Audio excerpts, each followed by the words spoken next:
La forêt est la source de notre humanité et de nos légendes. Elle est présente sur le quart de nos terres fribourgeoises. Mais ces étendues bucoliques cachent une réalité plus sombre. Sécheresse, maladies, ravageurs sont légion ces dernières décennies. Avec les sécheresses successives, des essences comme le hêtre se dessèchent, dépérissent et doivent être abattues. Les maladies ravagent des hectares de forêt, comme par exemple la calarose sur le frêne. Dans le canton de Fribourg, le district du Lac a été un des premiers à être impacté. Mais aujourd'hui, les professionnels de la forêt se démènent pour trouver des solutions pour contrer les effets du climat sur les arbres.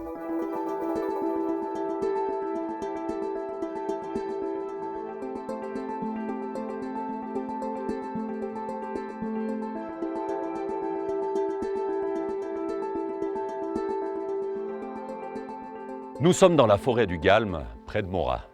Il s'agit d'une des plus vieilles forêts de chênes du canton de Fribourg. Des écrits du XVe siècle en parlent déjà. On voit que ces chênes ne souffrent pas du climat et ce sont des essences adaptées aux nouvelles températures. Sacré hasard, quand on pense que ces chênes ont été plantés, ont été soignés pour produire des glands qui servaient à nourrir les cochons. Salut Thomas. Salut Bertrand. Dis-moi, ces arbres ont l'air bien desséchés. Bah oui, quand on sait qu'ils ont été très peu irrigués ces 12 derniers mois, en sachant en plus que l'être a besoin d'une baignoire d'eau par demi-journée, c'est pas étonnant. Mais pourtant, il a bien plu cet été. Bah oui, il a quand même fait trop chaud, trop sec, ça n'a pas suffi. Un être ne peut pas se protéger contre le soleil, c'est un petit peu comme nous quand on va à la plage, sans crème solaire. Il n'a pas assez d'eau, et puis on voit bien ici, donc il commence à sécher depuis le haut. Et puis à la fin, donc, il va sécher complètement, puis il va mourir. Alors si je comprends bien, le chêne, là, lui, il a mis de la crème solaire. Exactement. Donc lui, il a la capacité de faire des branches gourmandes, comme on les appelle. Donc il fait des branches supplémentaires quand il est ensoleillé ou bien quand il est trop chaud. Puis là, on voit très bien, donc vraiment, il se protège contre ce soleil, contrairement à l'être qui ne peut pas le faire. Ici, on voit un peuplement de frênes qui est atteint cette calarose. Donc, cette maladie, c'est comme une thrombose, hein, ça bloque les veines, ça évite la sève de monter ou de descendre, et ça fait sécher l'arbre.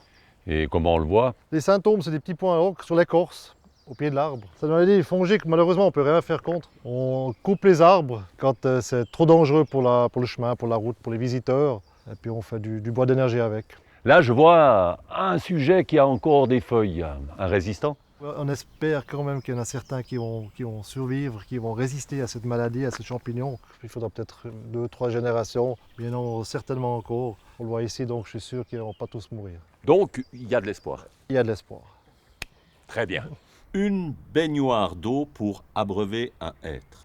Avec les longues périodes de sécheresse et les canicules successives, les arbres manquent d'eau.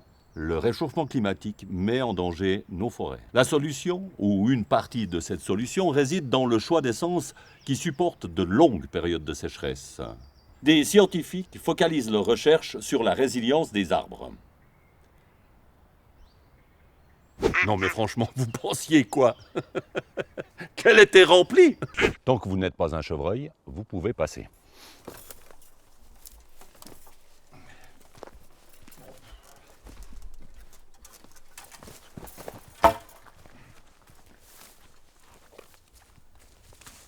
Salut Robert.